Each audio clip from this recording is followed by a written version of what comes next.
សំណួរជាចម្ងល់របស់ខ្ញុំឮថា ABS ជួសជុលហើយប្រើមិនបានយូរទេឆាប់ខូចវិញតើត្រូវឬទេបង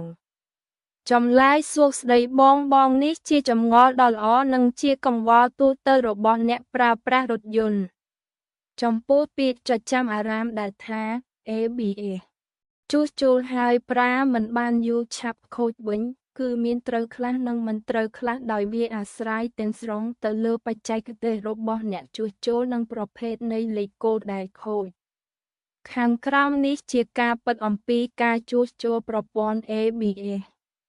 មូលហេតុដែលធ្វើឲ្យ ABS ជួសជុលហើយឆាប់ខូចវិញជាងខ្វះជំនាញឯកទេស ABS មានផ្ទុកនៅបន្ទះសៀគ្វីអេឡិចត្រូនិកដ៏ស្មុគស្មាញ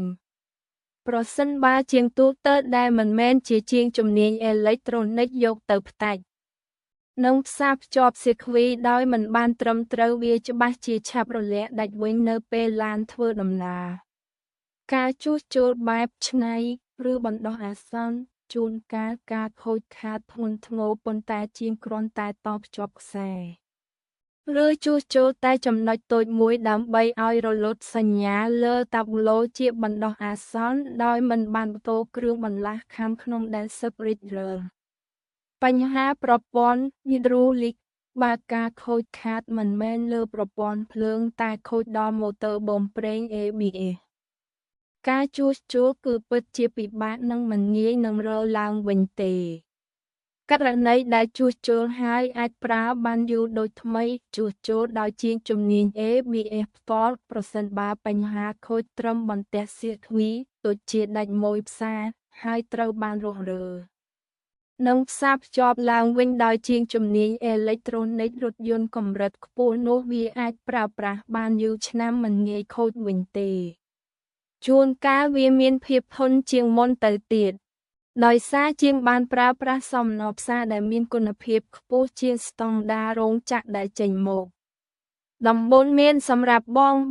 បើសិនចង់ប្រើប្រាស់ការជួសជុលឬផ្លាស់ប្តូរ ABS សូមគិតដល់ពីគុណភាពសូមគិតដល់យានដ្ឋានណារឿនព្រោះយានដ្ឋានខ្នារឿនមានបទពិសោធន៍ធ្វើឡានច្រើនឆ្នាំតាំងពីឆ្នាំ2002មកធ្លាប់ធ្វើឡាន Hybrid នេះតាំងពីដំបូងកែដំឡើងប្រព័ន្ធធម៌ ABS ឡាន Camry 97/2001 កែដំឡើងប្រព័ន្ធធម៌ ABS ឡាន Camry 2002 ការច្នៃ ABS ប្រុសទៅប្រើជាមួយ Camry 07HV ការច្នៃ ABS ប្រុសទៅប្រើជាមួយ OH400H ការច្នៃ ABS ប្រុសទៅប្រើជាមួយ Highlander 06 ឡានប្រុសមានដំឡើង Smart Kit Sin មានដំឡើងកុងតាក់ដោះឥនឲ្យចតហើយរុញបានដំឡើងពងសុវត្ថិភាពពីពង2ទៅពង8ពីអត់ភូលទៅភូលពេញបានទាំងអស់សរុបមកយានដ្ឋានណារឿនមានបទពិសោធន៍ការងារយូរឆ្នាំស្មោះត្រង់ត្រឹមត្រូវមិនកេងបន្លំខាងយានដ្ឋានណារឿនមានចំណេះដឹងច្បាស់លាស់ខូចអីធ្វើនឹងលឿនរហ័សទាន់ចិត្តតម្លៃរបស់ល្អសុទ្ធបូកនឹងភាពប៉ិនប្រសប់ក្នុងការងាររបស់ជាងស្ទាត់ជំនាញចេញជាតម្លៃមួយសមរម្យអាចជួយបងប្អូនប្រើបានល្អមានច្រើនខ្លាំងណាស់មានវិស័យបតធានាអាចឆែកតាមកម្មវិធីគ្រប់គ្រងស្តុកមានប្រើតាំងពីឆ្នាំ2017មកម្លេះគឺថាច្បាស់លាស់100%ធ្វើគឺធ្វើល្អជាក់ច្បាស់ល្អយ៉ាងច្បាស់ប្រាកដនៅមានតល្អច្រើនទៀតលោកយានដ្ឋានណារឿនយានដ្ឋានណារឿនមានទីតាំងនៅផ្ទះលេខ 8E0 ផ្លូវ372សង្កាត់បឹងសាឡាងខណ្ឌទួលគោករាជធានីភ្នំពេញ